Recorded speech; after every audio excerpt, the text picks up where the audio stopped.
अरे रमा, ये टिंडे बहुत मसाले वाले बना दिए। तुम तीनों में से किसने बनाए हैं? हम तीनों ने मिलकर ही बनाए। थोड़ा मसाला मैंने भरा, थोड़ा मैंने, और थोड़ा मैंने मिला दिया। वो तो बात सही है, तुम तीनों मिलकर एक साथ बनाती हो सब कुछ खाने का, पर इतना चटपटा अब इस उम्र में मेरे से खाया नहीं जाता। अरे माँ जी, अभी आपकी उम्र ही क्या है?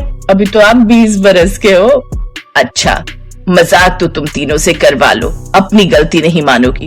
अब तुम तीनों को तो कुछ कहना ही बेकार है। तुम तीनों में इतनी एकता है कि तुम तीनों एक दूसरे के ऊपर बात ही नहीं आने देती हो। मैं भी कुछ नहीं कह सकती। ठीक है, खा लूंगी। थोड़ी दही दे दो, वो मिला लेती हूँ। मैं अभी आपके लिए खीरे का रायता डालकर लाती हूँ। मैं भी आती हूँ भाभी, आप दही निकालो, मैं खीरा घिस देती हूँ और मैं उसमें रायते वाला चटपटा मसाला मिला दूंगी। लो, कर लो बात। इनसे दही मांगी थी, पूरा का पूरा चटपटा रायता बना कर ले आएंगी। अरे मिश्राइन, तुम्हें तो खुश होना चाहिए। तुम्हारी तीनों बहुओं में आज के जमाने में भी इतना प्यार दिखाई देता है, वरना आजकल की बहुएं तो जो है आपस में ही लड़ती रहती हैं भाई। तुम ठीक कह रहे हो। जैसे मेरे तीनों बेटे आपस में मिलजुल कर रहते हैं, वैसे मेरी तीनों बहुएं भी मिलजुल कर रहने वाली हैं।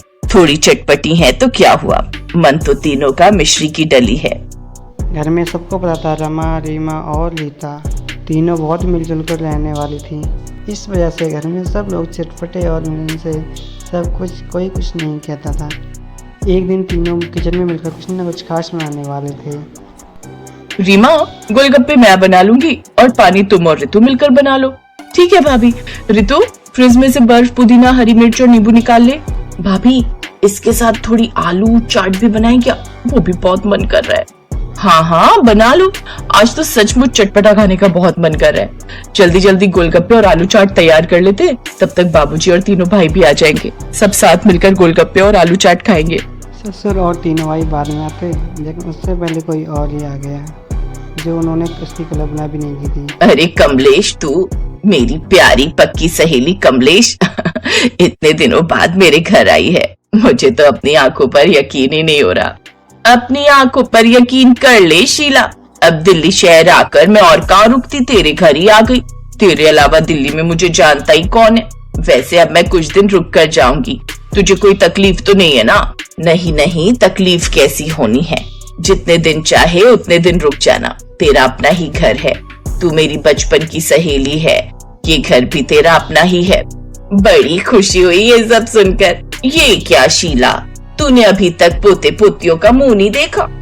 तेरी तीनों बहुओं में से किसी को भी बच्चा नहीं हुआ, ये तो बड़ी हैरानी की बात है। अब मेरी दो बहुओं को देख लो, शादी के बाद साल भर के अंदर ही दोनों के एक एक बच्चा हो गया। बड़ी बहू के तो दूसरा भी होने वाला है। वो क्या है ना कमलेश, आजकल जमाना बदल गया है। बच्चे अपनी मनमर्जी करते हैं। अभी तीनों बहुएं जिम्मेदारी संभालने के लिए तैयार नहीं है।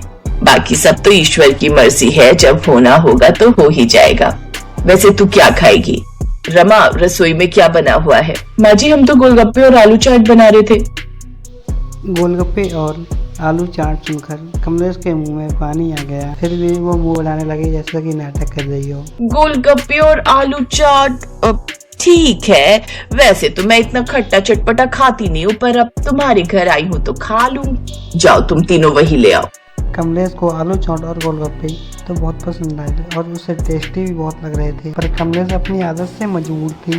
वो किसी अच्छी चीज़ की तारीफ कर दे, ऐसा संभव नहीं था। सच तो यह था, कमलेश की तीनों बहुओं को मिलकर देखकर उसे जलन पैदा हो रही थी, जबकि उसकी बहुएं दोनों बहुत ज़्यादा झगड़ती रहती थी। कमलेश को तीनों में मिलकर बहुत ज़्यादा जलन हो रही थी। कमलेश चाहती थी कि मैं ऐसे जाऊँ जो तीनों में लड़ाई झगड़ा करवा के ही जाऊँ। अगले दिन शीला कुछ न कुछ किचन में बनाई, तभी कमलेश आई। सबके लिए चाय बना रही हो बहू? जी मासी जी, सुबह की चाय सबके लिए मैं ही बनाती हूँ। आपकी भी बना दी है। कितने अच्छे संस्कार दिए हैं तुम्हारे माता पिता ने तुम्हें। सुबह सुबह जल्दी उठकर नहा धोकर तुम रसोई में आ जाती हो और सबके लिए चाय बनाती हो। वैसे रीमा और ऋतु रसोई में दिखाई नहीं दे रही। मौसी जी, रीमा और ऋतु थोड़ा देर से सोकर उठते हैं। वो क्या है ना, रात को राकेश और निखिल देर से आते हैं। संदीप तो पहले ही आ जाते हैं, तो मैं उन्हें जल्दी खाना खिला देती हूँ। वो फिर उन दोनों को खाना खिलाकर सोती हैं, इसलिए सुबह उठने में उन्हें देर हो जाती है। ओहो, तो बहू थक तो तुम भी जाती हो ना पूरा दिन। कायदा तो यही कहता है कि रीमा और रितु को भी तुम्हारे साथ उठना चाहिए, और तुम घर की बड़ी बहू हो तो उन दोनों को तुम्हें चाय बनाकर पिलानी चाहिए। तुम उनकी नौकरानी नहीं जेठानी हो, इसलिए जेठानी वाला हक रखो, फायदे में रहोगी। बाकी मेरा समझाना फर्ज। कमलेश ने ईर्ष्या की चिंगारी फेंक दी थी। अब ये चिंगारी आने वाले समय में भयानक संघर्ष का रूप लेगी या फिर अपने आप ही शांत हो जाएगी, ये तो आने वाला वक्त ही बताएगा। अब बात है रीमा, बहुत देर से सोकर उठी हो। वो भाभी रात को ना ये लेट आए थे, फिर इनको खाना वगैरह। रीमा, अगर तुम देर से सोती हो तो मैं क्यों जल्दी उठूं? मैंने क्या तुम लोगों का सबका ठेका लिया हुआ है? तुम और रितु रोजाना देर से सोकर उठो और मैं सुबह जल्दी उठकर सबके लिए चाय बनाऊं? मैं तुम सबकी नौकरानी नहीं हूँ, ध्यान रहे मैं जेठानी हूँ तुम दोनों की, इसलिए कल से अब तुम दोनों भी जल्दी उठा करोगी। भाभी, अगर हम जल्दी नहीं उठते तो रात को सारी रसोई समेट कर सोते हैं। आप तो रात 9 बजते ही कमरे में घुस जाती हो कि मैं सोने जा रही हूँ, मुझे नींद आ रही है।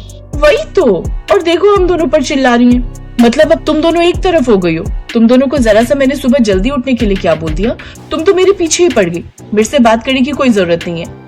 हाँ तो ठीक है, हम भी आपसे बात करने के लिए कोई मरे नहीं जा रहे हैं। माँ गुस्से होकर अपने कमरे में चली गई और इन दोनों ने जल्दी उठने की आदत नहीं थी, तो इन दोनों में भी आपस में लड़ाई हो गई, क्योंकि रमा ने भी सुबह उठ के। तुम खुद भी तो मेरे लिए चाय बना सकती थी रितु। तुम छोटी हो, मैं तुमसे बड़ी हूँ, इसलिए तुम्हें मेरे से पहले उठना चाहिए। भाभी, रीमा भाभी, ये आप गलत कह रही हो। मैं छोटी हूँ तो क्या दबती रहूंगी? मैं नहीं दबने वाली। कमलेश की चाल काम कर गई। धीरे धीरे तीनों बहुओं में लड़ाई होना शुरू हो गई। तीनों बहू अब आपस में बात नहीं कर रही। घर का रसोई घर जिसमें चटपटी चीजें बनती रहती थी, अब वो भी शांत सा माहौल पड़ गया। सास को समझ नहीं आ रहा था कि चटपटा स्वाद अचानक से फीका कैसे पड़ गया। सच सबके सामने आ गया। कमलेश, तू मेरी पक्की सहेली होकर ऐसा कैसे कर सकती है? तूने मेरी तीनों बहुओं के बीच फूट डाल दी। तू तो मेरे घर रहने आई थी और मेरा ही घर उजाड़ कर जाना चाहती थी। मौसी जी, मौसी का मतलब माँ होता है। आप एक माँ होकर हम तीनों बहुओं को अलग करना चाहती थी। हम तो आपकी बेटी की तरह है ना।